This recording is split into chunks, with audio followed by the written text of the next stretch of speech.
At first glance, she was the last person anyone expected to take control.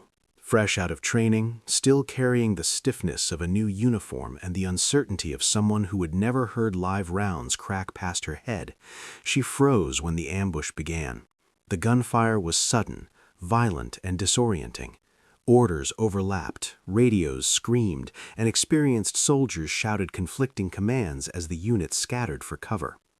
In those first moments, she did what fear told her to do. She hesitated.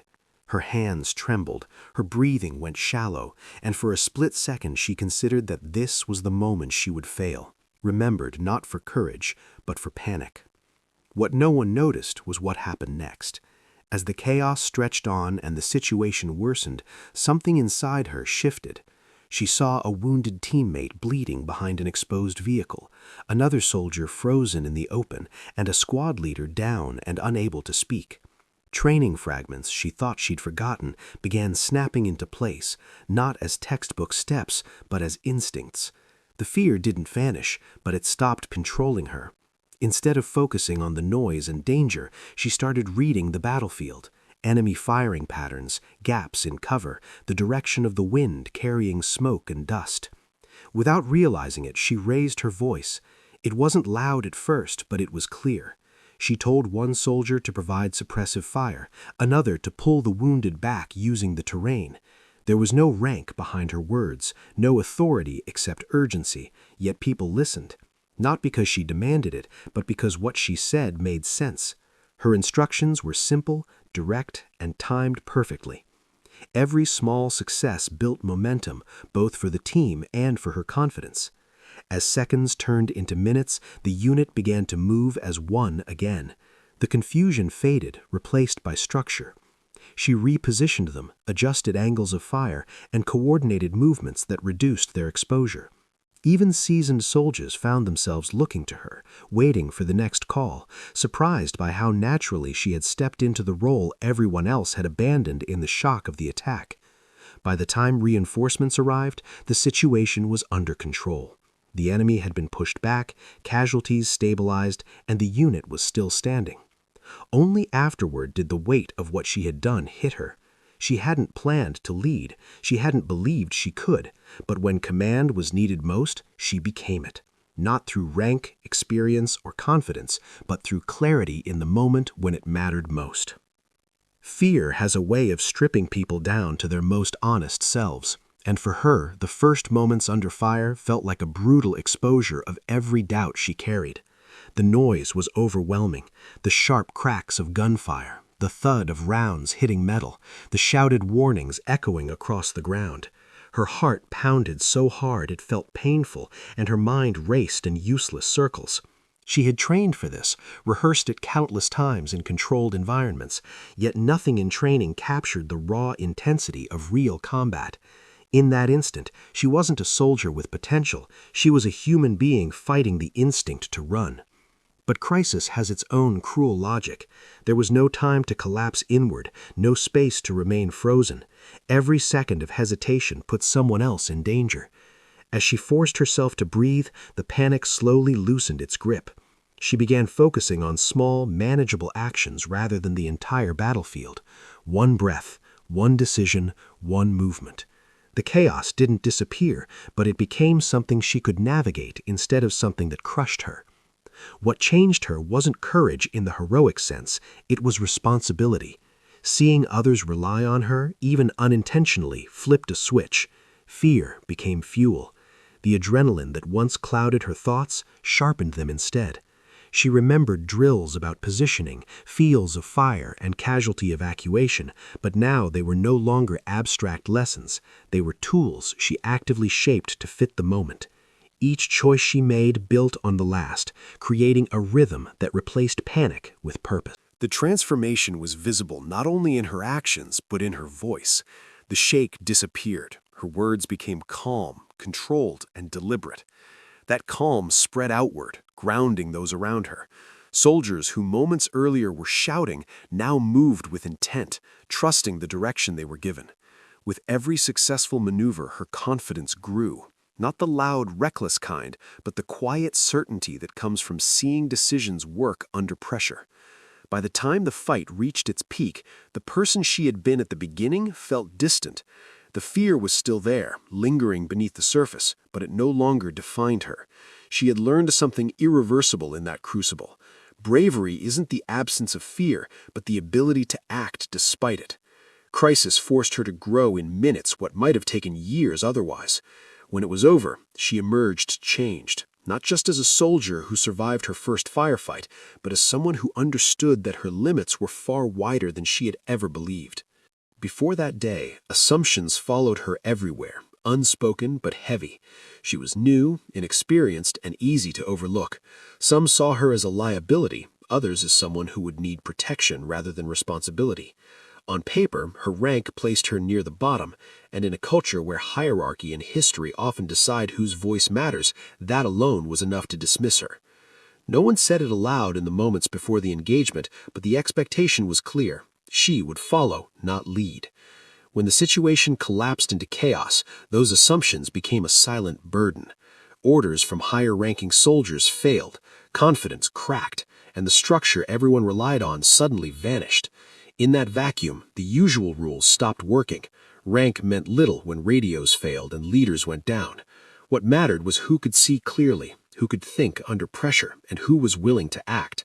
That was the moment when the story began to shift. Her decisions didn't come wrapped in authority or ego. They were practical, immediate, and focused on survival. She pointed out firing angles others had missed, redirected movement away from exposed ground, and spoke with a clarity that cut through the noise. The same people who might have doubted her minutes earlier now found themselves reacting to her commands without hesitation, not because she demanded obedience, but because reality backed her up. Each call she made reduced risk, saved time, and kept someone alive. In those moments, stereotypes quietly collapsed. Experience did not always equal competence under fire. Confidence did not always come from years served, and leadership did not belong exclusively to those with the highest rank or loudest voice. It belonged to the person who could step forward when everyone else stepped back. The battlefield became the ultimate equalizer, exposing truth in real time. After the fighting stopped, the shift in perception was unmistakable. Conversations changed. The looks she received carried respect instead of doubt. What she had done couldn't be explained away or minimized. It had unfolded in front of witnesses, measured in lives protected and decisions proven right. The labels that once defined her no longer fit. Her story became a quiet challenge to long-held beliefs, not through speeches or arguments, but through action. It proved that leadership is not assigned by position or limited by assumptions. It emerges when someone is willing to shoulder responsibility in the worst moments and act with clarity when it matters most. What began as a test of survival ended as a reminder that true capability often reveals itself only when expectations are shattered. In the middle of the firefight, when confusion threatened to overwhelm the unit, her mind began working with a surprising sharpness. Instead of reacting blindly to the noise and movement around her, she started analyzing the situation in real time. She noticed the rhythm of the enemy's fire, how it came in bursts rather than a constant stream. That pattern told her more than panic ever could. It meant there were reload windows, brief moments when movement was possible without drawing immediate fire. While others stayed pinned down, she saw opportunity in those pauses. Her eyes tracked the terrain with purpose. Small details stood out, uneven ground that could break line of sight, a shallow depression that offered better cover than the vehicles everyone crowded behind, a rise in elevation that could provide a clearer firing angle. She mentally mapped the area, connecting these points into a plan that didn't rely on perfect conditions, only smart positioning. Combat training often talks about situational awareness, but this was different. This was awareness sharpened by necessity. She adjusted the unit's response step by step. Rather than ordering everyone to move at once, she staggered their actions, reducing exposure and maintaining pressure on the enemy. One pair provided cover, while another shifted positions.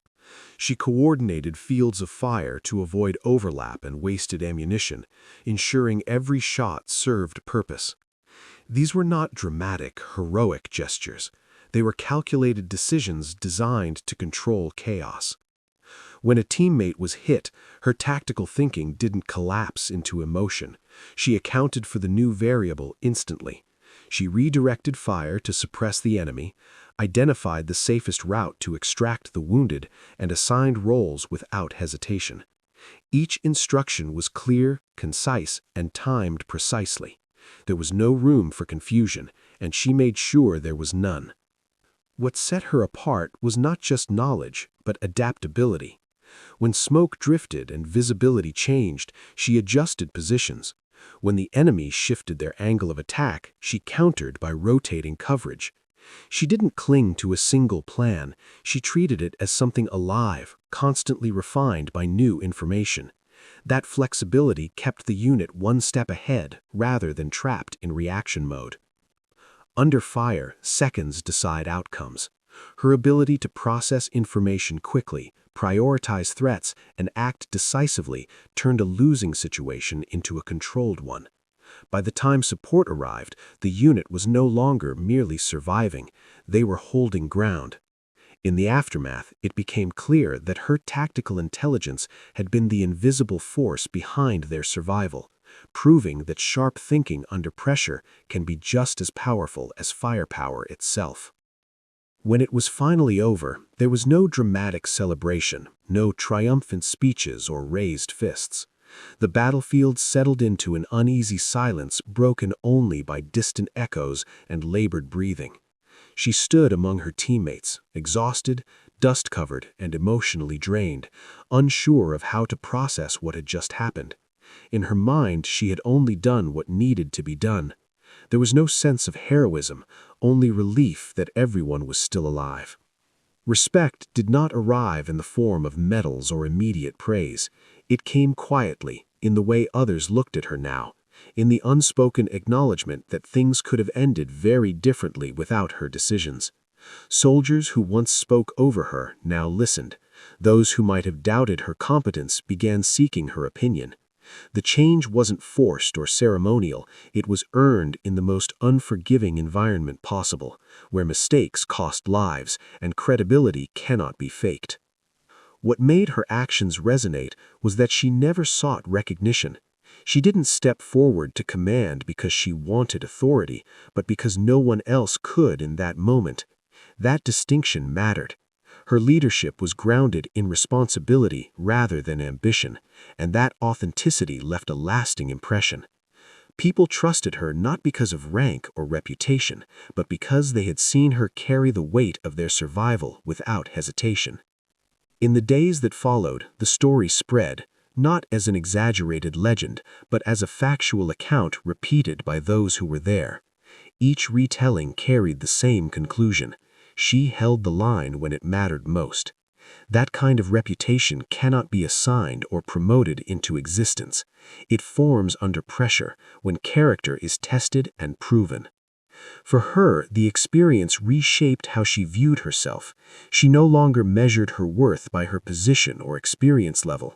She understood that capability reveals itself through action, especially when the stakes are highest.